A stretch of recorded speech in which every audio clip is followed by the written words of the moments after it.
Ya, bismillahirrahmanirrahim. Assalamualaikum warahmatullahi wabarakatuh. Oke ya, di dalam video ini kita akan belajar tentang matematika, yaitu tepatnya di kelas 9 ya. Matematika di kelas 9 bersama saya, Bapak Edi Rahmat. Oke, untuk materi hari ini yaitu materi tentang bab transformasi geometri ya. Dan untuk lebih spesifiknya atau subbabnya hari ini adalah tentang refleksi atau pencerminan. Oke. Jadi kita langsung aja ya, kita masuk. Nah, sekarang apa sih pengertian dari refleksi itu, atau apakah refleksi itu atau pencerminan itu? Nah, di sini pencerminan atau refleksi adalah transformasi dengan memindahkan titik-titik menggunakan sifat bayangan suatu cermin. Kemudian untuk lebih mendalami lagi kita akan melihat apa aja sih sifat-sifat dari pencerminan.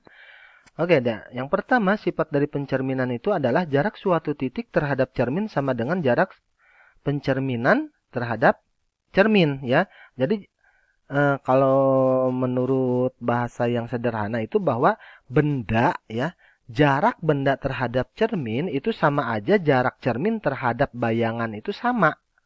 Ya, jaraknya sama. Kemudian, garis yang menghubungkan titik atau benda dengan pencerminannya atau dengan bayangannya itu selalu tegak lurus terhadap cerminnya ya. Terhadap cerminnya atau garis cerminnya itu, garis refleksinya itu. Jadi garis-garis yang menghubungkan antara benda dengan bayangan itu tegak lurus terhadap cerminnya.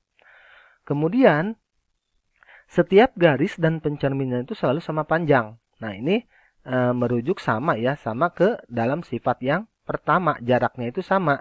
Nah, ini pun setiap garis pencerminannya itu selalu sama panjang. Oke, yang keempat adalah setiap bangun dan pencerminnya itu selalu kongruen. Jadi bangun dan bayangannya itu kongruen ya, sama persis besarnya, jaraknya, kemudian posisinya. Ya, jadi posisinya jika posisi si benda itu menghadap ke cermin, maka bayangannya pun akan menghadap ke cermin. Oke. Nah, di sini ada beberapa contoh. Ya, ada beberapa contoh di video-video di media sosial gitu ya. Nah, di sini ada bayi ya. Di sini lihat, bayangannya ini adalah menghadap ke cermin, sedangkan benda asalnya itu justru membelakangi cermin. Nah, ini kalau berdasarkan sifat-sifat pencerminan yang ada di dalam matematika, maka ini disebut bukan pencerminan ya. Ada juga yang kedua. Nah, yang kedua ini coba kita lihat. Benda asalnya itu sedang menyeringai ya. Sedang ketawa, sedang senyum.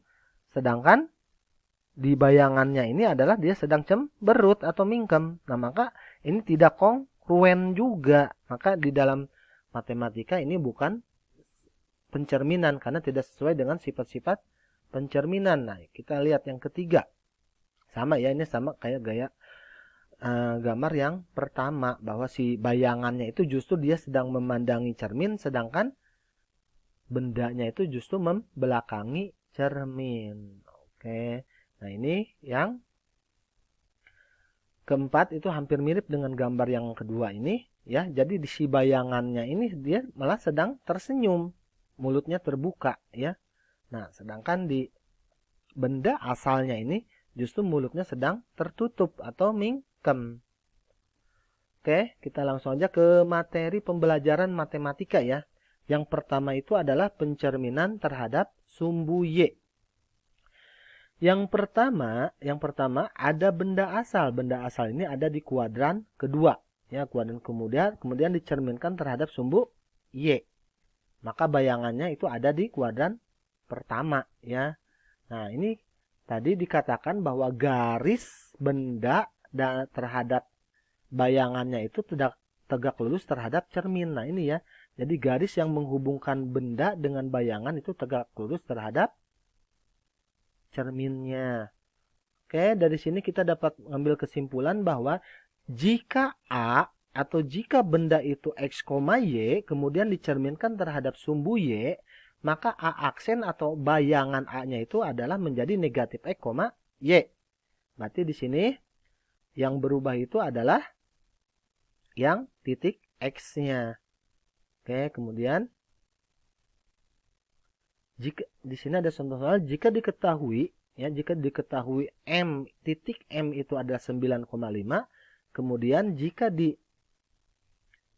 refleksikan terhadap sumbu Y, maka di sini yang berubah tadi kalau lihat dari pencerminan yang ini, maka yang berubah adalah X-nya. Awalnya dia itu positif, maka setelah dicerminkan terhadap sumbu Y, maka yang X-nya ini adalah berubah jadi negatif. Yang awalnya positif jadi negatif ya. Sedangkan yang Y-nya tetap. Jadi kesimpulannya, setiap benda jika dicerminkan terhadap sumbu Y, maka yang akan berubah itu adalah titik X-nya dan Y-nya tetap. Oke, yang kedua kita akan mempelajari tentang pencerminan terhadap sumbu X. Nah, di sini ada benda ya. Ada benda masih tetap di kuadran 2. Kemudian dicerminkan terhadap X. Nah, ini terhadap X. Nah, ini garis-garisnya tegak lurus terhadap sumbu X ini ya. Nah, ini bayangannya ada di kuadran ke-3. Oke. Nah, di sini kesimpulannya, jika A itu X, Y, kemudian dihubungkan atau direfleksikan, dicerminkan terhadap sumbu X, maka A aksennya atau bayangan A-nya itu menjadi X, negatif Y. Atau yang berubah itu adalah titik Y-nya. Kebalikan dari tadi, dari sumbu Y tadi ya. Kalau sumbu Y, X-nya yang berubah. Nah, kalau yang di X ini adalah Y-nya yang berubah. Kita coba lihat ya. Diketahui titik M itu adalah 9,5. Maka jika dicerminkan terhadap sumbu X, maka yang berubah itu adalah yang Y-nya. Oke. Nah, di sini ya. Di sini jika M itu adalah negatif 9,5, kemudian direfleksikan atau dicerminkan terhadap sumbu X, maka M aksennya atau bayangan M-nya itu menjadi negatif 9, negatif 5. Yang berubah adalah titik Y-nya. Oke. Yang ketiga ya. Yang ketiga itu pencerminan terhadap titik asal atau 0,0. Ini pusat ya, 0,0. Oke, jika ada ada benda itu ada di kuadran pertama, kemudian direfleksikan terhadap sumbu, bukan sumbu ya, titik asal atau 0,0, maka ini bayangannya ya. Jadi ini garis-garisnya itu melewati ke dalam satu titik, yaitu titik 0,0. Nah, jadi di sini kita dapat mengambil kesimpulan bahwa jika A itu X, Y, kemudian dicerminkan terhadap titik 0 ya, atau titik asal, maka bayangan A-nya itu menjadi negatif X, negatif Y. Jadi dua-duanya berubah ya. Yang X dan Y awalnya positif, setelah dicerminkan terhadap titik 0,0, maka bayangan A-nya itu menjadi negatif X dan negatif Y. Oke. Kita balik ya. Ada contoh soal juga. Jika M itu negatif 9,5, bayangannya itu di titik berapa jika dicerminkan terhadap 0,0? Oke, kita jawab.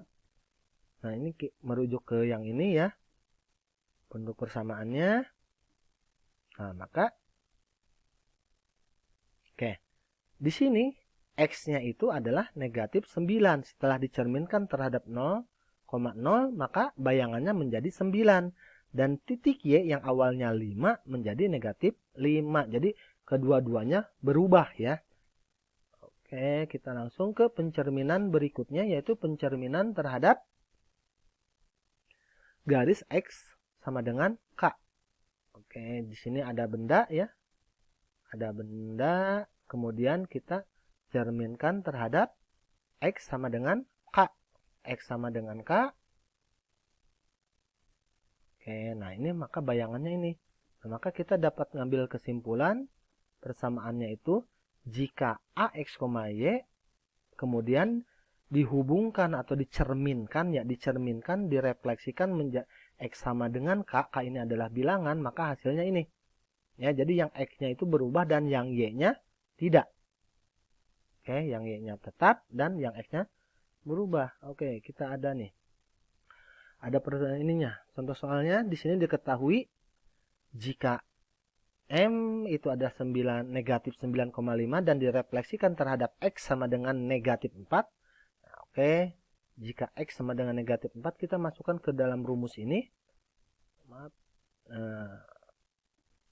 Ya, ke dalam rumus ini, maka jadi 2 dikalikan negatif 4. 4-nya dari sini ya, dari K ini. K-nya negatif 4, maka 2 kali negatif 4 itu 8, kemudian negatif ketemu negatif jadi positif, maka 9. Negatif 8 ditambah 9 jadi 1,5.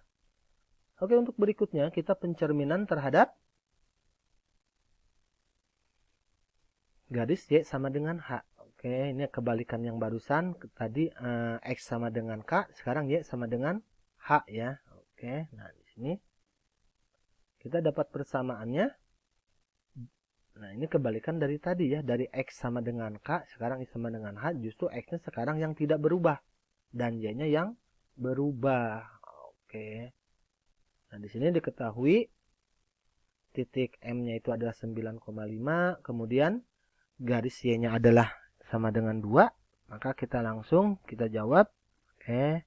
Nah, ini kita merujuk ke persamaan ini ya. Jika M-nya adalah 9,5 kemudian direfleksikan terhadap Y sama dengan 2, maka bayangan M-nya adalah M-nya apa yang X-nya tetap ya, X-nya tetap, kemudian yang Y-nya itu berubah ya. Jadi 2 kali H, H-nya 2, maka 2 dikalikan 2 dikurang Y, Y-nya adalah 5, maka 4 dikurang 5 jadi 9, negatif 1. Kemudian yang terakhir ya, yang pencerminan terhadap garis Y sama dengan X. Nah, di sini ada benda, kemudian yang ini adalah garisnya ya, Y sama dengan X. Maka bayangannya adalah ini. Ya, jadi bayangannya di bawah. Maka kita dapat mengambil kesimpulan, jika A, X, Y kemudian dicerminkan terhadap Y sama dengan X, maka bayangan dari A itu menjadi Y, X ya.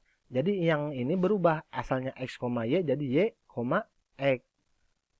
Oke, nah di sini ada contoh soalnya sama ya. Jadi M 9,5 dicerminkan terhadap Y sama dengan X, maka kita jawab, kita merujuk ke dalam persamaan yang ini.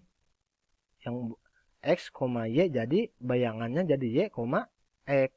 Oke, yang awalnya dia M itu 9,5, jika direfleksikan terhadap Y sama dengan X, maka yang awalnya dia Y, maka jadi X. Yang awalnya X jadi Y. Ya, yang awalnya 9,5, maka bayangannya jadi 5,9. Oke. Ya, untuk materi hari ini tentang refleksi atau pencerminan sudah selesai. Kemudian untuk selanjutnya kita akan mempelajari, untuk video selanjutnya kita akan mempelajari tentang bab transformasi yang lain ya, bab transformasi yang lain yaitu tentang translasi ya, tentang translasi. Jadi kita akan lanjutkan videonya untuk materi berikutnya di video berikutnya. Bapak ucapkan terima kasih atas perhatiannya. Wassalamualaikum warahmatullahi wabarakatuh.